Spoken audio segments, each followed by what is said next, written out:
12-ാം നൂറ്റാണ്ട് വരെയുള്ള കാലഘട്ടത്തെ അദ്ദേഹം ഹിന്ദു കാലഘട്ടം എന്ന് വിളിച്ചു. 12 മുതൽ 18 വരെയുള്ള കാലത്തെ മുസ്ലിം കാലഘട്ടം എന്ന് വിളിച്ചു. 18-ാം നൂറ്റാണ്ട് മുതൽ വരെ ഉള്ള കാലത്തെ ബ്രിട്ടീഷ് കാലഘട്ടം എന്നും വിളിച്ചു. ഈ പേരിടൽ നിങ്ങൾ ശ്രദ്ധിച്ചാൽ ഒരു കൗതുകം കാണാൻ പറ്റും.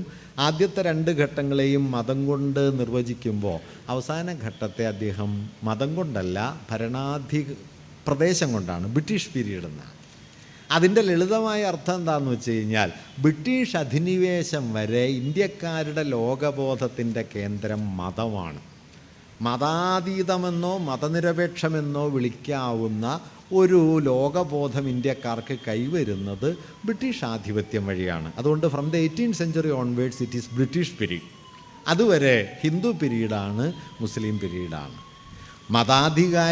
ഭരണാധികാരികളുടെ മതത്തെ മുൻനിർത്തിയാണ് ചരിത്രഘട്ടത്തിന് പേരിടുന്നതെങ്കിൽ